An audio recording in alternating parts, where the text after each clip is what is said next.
What's going on, guys? So today I'm going to be doing a budget PC build, and I'm super excited to do this because I've had this CPU and motherboard in storage for about a year, but I wanted to wait until I got back to Australia to actually put it all together.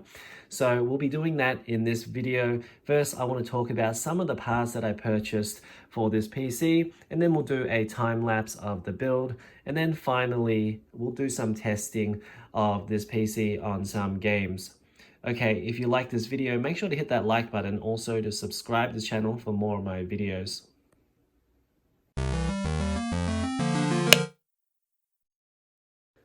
Okay, so first up we have the motherboard and CPU, so let's take a look at that.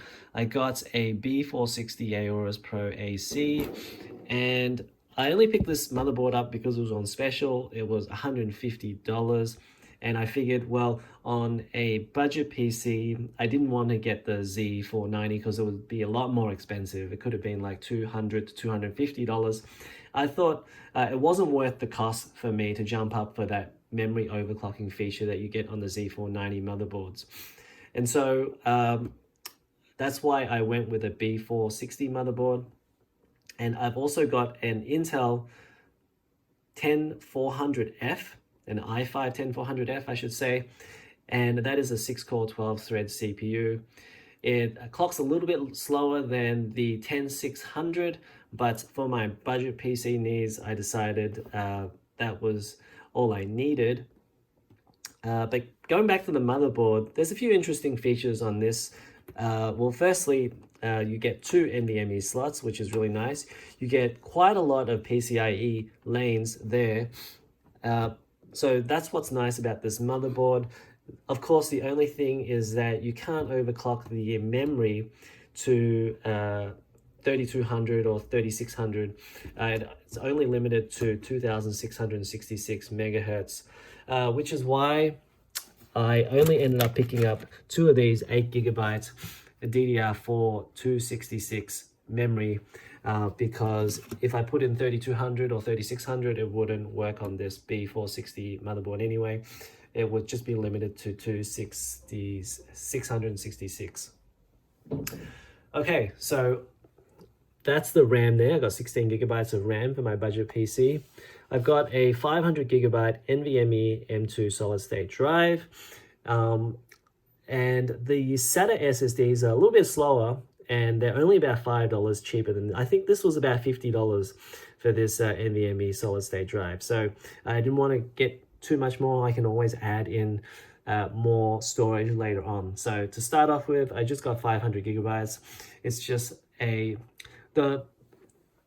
PC will mostly be used for my parents, and also a bit of light gaming for the kids. We're just going to put this in the living room next to the printer, so my parents can just print some documents or browse the web, that sort of thing. So didn't want to go overboard with too much storage there. Okay, so we probably could go with some integrated graphics for the kids, but we're going to put in this 6600 XT. And so this is a great card. I've actually got a video already on my channel, so make sure to go and check out my channel. I'll put a link below for this video on the 6600 XT, where I looked at this card and also a 3060 in comparison. And this actually performs much better at 1080p. So if you're thinking about getting a budget PC, but still with a little bit of performance, I definitely consider an RX 6600 or the 6600 XT. Okay, so moving on, we've got the Corsair CX650M power supply.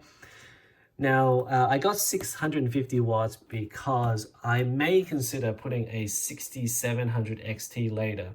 So that is why I got a little bit more than I really need. But I think the 6600 XT, you could probably even do it at 550 watts, maybe even 500 watts if you really wanted to. That is with a budget CPU as well, like an i5, something like that. I also got pretty standard sort of power supply here. Didn't go do anything fancy here. I would have bought the step lower down, which has all of the which is the non-modular supply.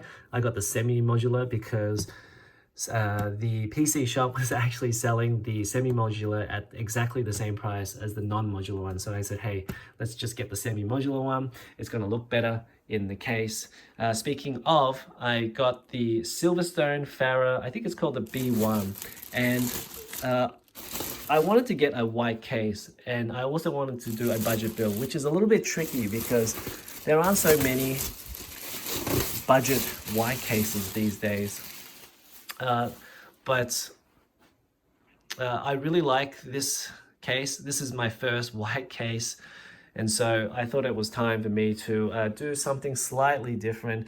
We'll take a look at the case while I'm building it. But the reason I picked this up was because this was about $70, so in the budget range, and it's got 3 RGB fans on the front and 1 RGB one on the back. So that saves me having to spend another $30 on fans, and that's really all the requirements I had. This being white and had fans inside it. Okay, so they're my parts, and we'll take a look at the pricing, and then we'll do the time lapse of the build. Okay, let's talk about what it cost me versus what the current prices are, because obviously $1,200 is not really a budget PC. So I purchased a RX 6600 XT at the time of its release, and it was $750. And I don't really regret it because at the time all the cards were sold out, and the only ones you could really get or had a chance to get were the ones that were coming out on release day. So if you were to build this PC today, the GPU, the RX 6600 XT, would cost you around $300. So the total cost of the PC would be around about $900. Now, just throwing some parts together in PC Part Picker, I was able to get this PC to cost $900, although I did notice for the case and the power supply, they were a little bit expensive. As you can see, it cost me a lot less to get my case and power supply. So I think you could get this PC down to about $800 if you're able to shop around a bit. Okay, let's check out the time lapse of the build.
Let's take a look at some of the features of the case, and this case is in white, and there aren't that many budget cases in white. So if you're interested in white, this might be one of your few options that you have.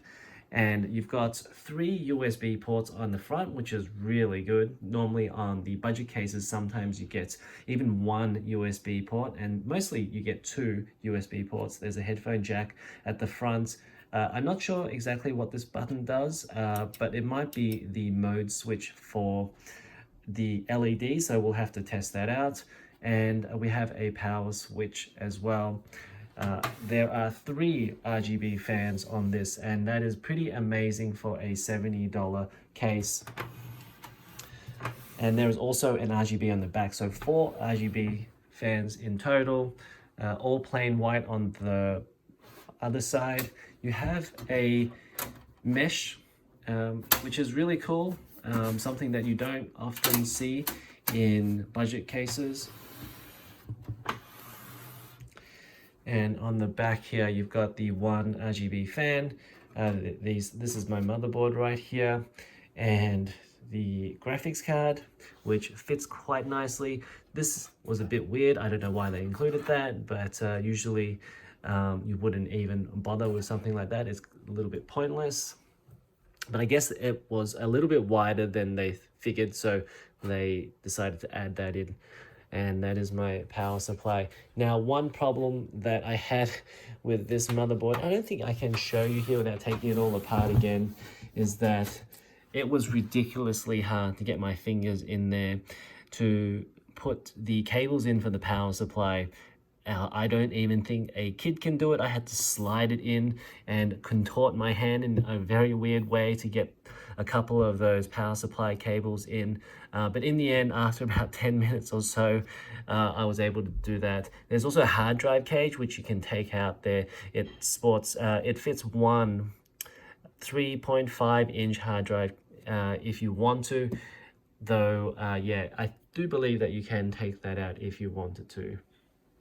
But overall, the case is really good. It's a very small case, and also, if you take a look, there is not a lot of room at the top. You've got some holes there where your cables go through, and then at the bottom there, the ATX motherboard goes right down on the bottom there. So, and this power supply cage, I don't believe can be taken out. I think it's been soldered into the case. So that's going to be, yep, so you can see there, it's been soldered in, and if you really want to take that out, it's going to take a bit extra work. It's not just some screws that you can take out.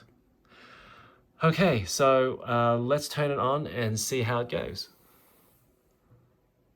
So I've turned it on just to make sure everything is working. The fans are working on the CPU and the GPU, and also in the case, everything is looking good and the RGB is working fine. So I was really happy with that. So now that everything seems to be working, it's time to move it to its final resting location. So here it is. I moved it next to the printer, and as you can see, I'm using a lot of very cheap peripherals. I've got a very basic Logitech mouse and keyboard there, and I have a set of Logitech Z150 speakers, which are around about $20. And overall, it's a very cheap and basic setup for what is essentially a PC for my parents and also for the kids to use. One thing I think adds a lot of value are the RGB fans, and I think that gives it a little bit more of a premium look. While we're looking at the monitor, let's talk a little bit about it. This is the Lenovo D24-20. This is a 24-inch IPS LCD. This is 1080p, 75Hz, and has AMD Freesync. I was able to pick this up for around about $70, so it was a bit of a bargain, and I don't know if you'll be able to get it for that cheap, but I think it is good value at that price. This is a pretty basic monitor, so you don't get too many features with it. There's only the adjustable tilt here. You don't get to rotate it or even adjust the height of the monitor.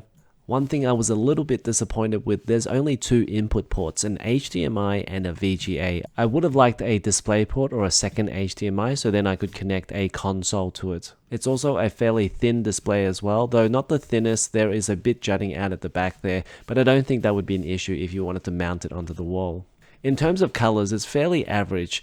The specs say that it has 78% NTSC color gamuts, and I do feel like it's a step below my main gaming monitor. Overall, there was a 50% discount when I purchased this, so it was about $70, and I don't think it's too bad of a monitor for that price. For game testing, I'm going to be doing something a little bit different. So this PC is going to be my parents' PC for now, but I did want to use this as a future racing simulator rig, so I'm going to be testing out this PC on some racing games that I have. So the first racing game we're going to test is Assetto Corsa. Now this is a little bit old, this is from the PS4 era, so probably about 4 or 5 years old. But as you can see, this PC can handle it no problems at all, and it's flying along at 400 FPS. Next up we have Dirt Rally, and yes, this is another old title, although I did test out Dirt Rally 2 in my previous RX 6600 XT video last year, so I'll leave a link in the description below for that. But Dirt Rally works fine, although it varies quite significantly from around about 100 FPS all the way up to 200 FPS. Another game I'm looking forward to playing is Euro Truck Simulator 2. Now this is a fairly old game that came out a while ago, and so in terms of performance it does just fine. It's running at 170-180 FPS, and this is running at 1080p Ultra. Moving on to Formula 1 2018, this is running at 1080p Ultra and we're getting about 140 FPS. So as you can see with a lot of these older titles, even with that cheaper i5 CPU, you're able to get around about 140 FPS. So if you wanted to, you could play this on a 144Hz monitor, no problems at all. This is Forza Horizon 5 at 1080p Ultra. This is probably the most demanding title of the lot. And CPU usage is around about 50%, so it's taxing the CPU a little bit more than the other titles. So if you were to run this at low settings, you'd get a higher FPS, although your CPU usage would probably go up higher as well. This is Grid Autosport, and this runs at well over 150 FPS, so yet another title that you could run on a 144Hz monitor and max it out. One thing I like about the CPU and GPU combo is that they're very power efficient. So the CPU is running at 30 watts and the GPU is running about 50 to 60 watts. This is Project Cars running at 1080p Ultra, well over 150 FPS, and as I was saying before, this is a very power efficient CPU and GPU combo. And if you wanted to, if you feel like a lot of that FPS is wasted, you could just underclock this and then run this at a lot lower power usage. Finally, we have WRC7, and this runs great. This is at 1080p high. I think high is the highest setting that you can get here. I didn't actually check, but this is running at over 150 FPS. Flat left, into right 4, opens, bumps, and chicane right. So that's going to do it for this PC build and testing video. If you have any questions, make sure to write them in the comments below. Also to leave a like and subscribe to the channel if you haven't already, and I'll see you guys in the next video.